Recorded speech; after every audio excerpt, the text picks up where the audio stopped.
Welcome back to my channel. ಈ ದಿನ ನಾನು ಬಂದಿರೋದು ಮಧ್ಯಪ್ರದೇಶದ ಒಂದು ರೊಮ್ಯಾಂಟಿಕ್ ಹಾಗೂ ಹಿಸ್ಟಾರಿಕಲ್ ಪ್ಲೇಸ್ ಆಗಿರುವಂತಹ ಮಾಂಡು ನಗರಕ್ಕೆ. ಮಾಂಡು ಅಥವಾ ಮಾಂಡವ್ಗಢ್ ಅಂತ ಕೂಡ ಇದಕ್ಕೆ ಕರೀತಾರೆ. ಇದು ತುಂಬ ಅಂದರೆ ಇಲ್ಲಿಯ ಕೋಟೆಗಳಿಗೆ ಮತ್ತು ಇಲ್ಲಿಯ ಸರೋವರಗಳಿಗೆ ಹಾಗೂ ಪ್ರೇಮ ಕಥೆಗಳಿಗೆ ಪ್ರಸಿದ್ಧವಾಗಿರುವಂಥದ್ದು.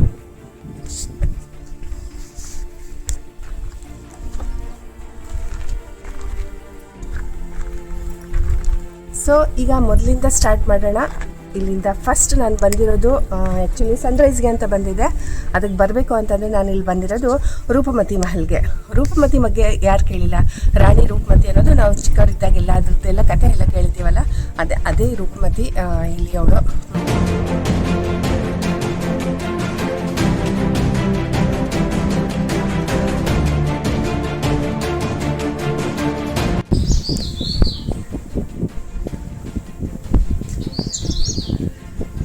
ರಾಣಿ ರೂಪಮತಿಯ ಬಗ್ಗೆ ಅವಳ ಗಂಡನಿಗಿದ್ದ ಪ್ರೇಮವನ್ನು ಇಲ್ಲಿ ನೋಡ್ಬೋದು ನೋಡ್ರಿ.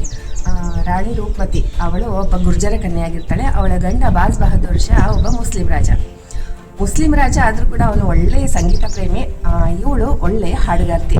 ಒಂದ್ಸಲ ಅವನು ಕಾಡಿನಲ್ಲಿ ಬೇಟೆಗೆ ಹೋದಾಗ ತುಂಬ ಚೆನ್ನಾಗಿ ಹಾಡು ಹೇಳ್ತಿರ್ತಾಳಂತೆ. ಇವಳು ಒಂದು ಬೆಸ್ಟ್ ಸಿಂಗರ್ ಕೂಡ. ಅವಳ ಮೇಲೆ ತನ್ನ ಪ್ರೇಮವನ್ನು ವ್ಯಕ್ತಪಡಿಸ್ತಾನೆ.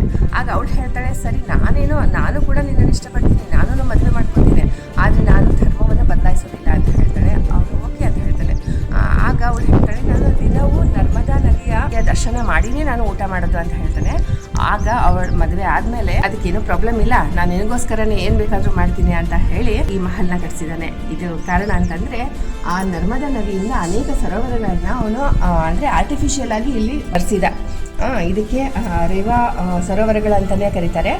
ಈ ಸರೋವರಗಳನ್ನು ತರಿಸಿ ಇಲ್ಲಿ ಮೇಲ್ಗಡೆ ಅಂದರೆ ಇಲ್ಲಿ ಈ ಮಹಲ್ ಏನಿದೆ ಒಂದು 300 ಮೀಟರ್ನಷ್ಟು ಎತ್ತರದಲ್ಲಿದೆ. ಮತ್ತು ಇಲ್ಲಿ ಬಂದ ಮೇಲೆ ಅವಳು ಇಲ್ಲಿ ಮೇಲ್ಗಡೆ ಬಂದು ದಿನವೂ ದರ್ಶನ ಮಾಡ್ತಾ ಇಲ್ಲ ಅಂತೆ. ಅವಳಿಗೋಸ್ಕರನೇ ಇದನ್ನ ಕಟ್ಸಿರೋದು. ಮತ್ತು ನರ್ಮದಾ ನದಿಯನ್ನು ಇಲ್ಲಿ ಸರೋವರಗಳಾಗಿ ತರಿಸಿದ. ಅವಳು ಇದನ್ನ ದಿನ ಪೂಜೆ ಮಾಡ್ತಾ ಇದ್ಲು ಅಂತ ಹೇಳ್ತಾರೆ.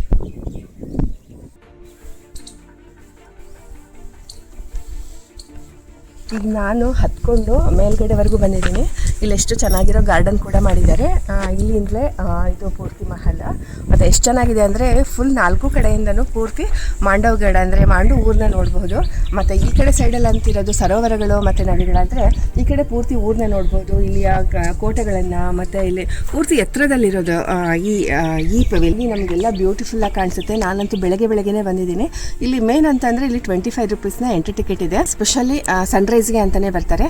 ನಾನು ಕೂಡ ಬೆಳಗ್ಗೆ ಬೇಗ ಬಂದಿದ್ದೀನಿ. ಮತ್ತು ಸನ್ರೈಸ್ ಯಾವಾಗ ಆಗುತ್ತೋ ಆಗೆಲ್ಲ ಇಲ್ಲಿ ಎಲ್ಲ ಫೋರ್ಟ್ಗಳು ಶುರು ಆಗಿಬಿಡುತ್ತೆ. ಅಂದರೆ 10 ಗಂಟೆ ಆ ಥರ ಏನಿಲ್ಲ.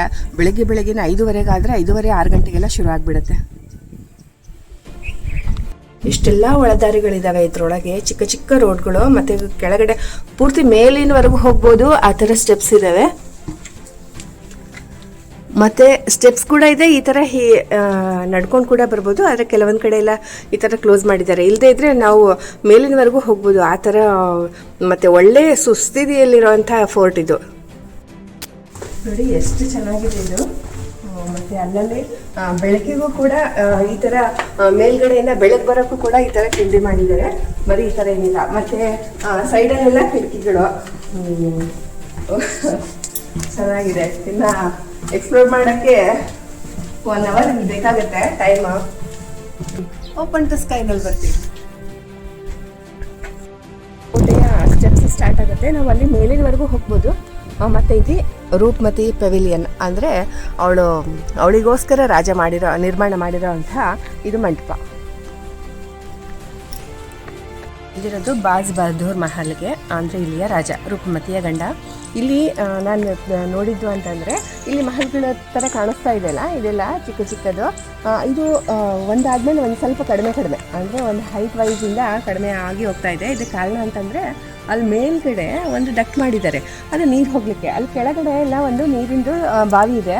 ಅಲ್ಲಿಂದ ನೀರನ್ನ ಮೇಲೆ ಎತ್ತಾ ಇದ್ರಂತೆ ಗಾಳಿ ಮುಖಾಂತರ. ಅದು ಫುಲ್ ಎಲ್ಲ ಹೋಗಿ ಪೂರ್ತಿ ಎಲ್ಲ ಫೋರ್ಟ್ನಲ್ಲಿ ಒಳಗಡೆ ಎಲ್ಲ ಹೋಗಿದೆ. ಅದಕ್ಕೆ ಅಲ್ಲಿ ಹೋಗಿ ಸಮ್ಮರ್ನಲ್ಲಿ ಎಲ್ಲ ಪೂರ್ತಿ ಈ ಏರಿಯಾ ಮತ್ತು ಎಲ್ಲ ಗೋಡೆಗಳು ಪೂರ್ತಿ ಫುಲ್ ಏರಿಯಾ ತಣ್ಣಗಿರ್ತದೆ. ಅಂದರೆ ಆಗಿನ ಕಾಲದ ಒಂದು ಕೂಲರ್ ಮಾಡಿದರು.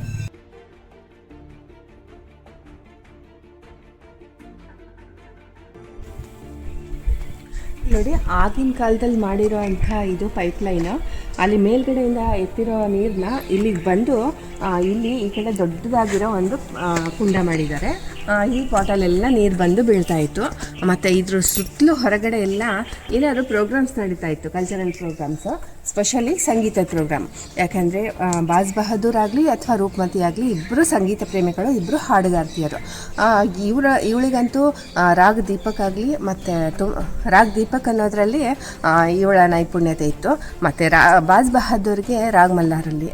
ಹಾಗಾಗಿ ಯಾವಾಗಲೂ ಸಂಗೀತದ ಕೆಲವೊಂದು ಪ್ರೋಗ್ರಾಮ್ಸ್ ನಡೀತಾ ಇತ್ತಲ್ಲ, ಆಗ ಇಲ್ಲೆಲ್ಲ ಈ ನಡುವೆ ನೀರು ಇರೋದ್ರಿಂದ ತುಂಬ ತಣ್ಣಗಿನ ವಾತಾವರಣದಲ್ಲಿ ಈ ಪ್ರೋಗ್ರಾಮ್ಸ್ ನಡೀತಾ ಇತ್ತು.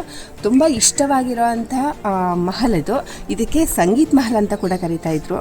ಬಾಜ್ ಬಹದ್ದೂರ್ ಮಹಲ್ ಆನಂತರ ಅಂದರೆ ಅವನು ಯೂಸ್ ಮಾಡ್ತಾ ಇರೋದ್ರಿಂದ. ಇಲ್ಲಿ ಮೊದಲು ನರ್ಮದಾ ನದಿಯನ್ನು ಸರೋವರದ ರೂಪದಲ್ಲಿ ತರೋಕ್ಕಿಂತ ಮೊದಲು ಒಂದು ಕುಂಡವನ್ನು ಕಟ್ಟಿಸಿದ. ಅದೇ ಕುಂಡ ಇದು ಇಲ್ಲಿ ಕಾಣ್ತಾ ಇರೋದು.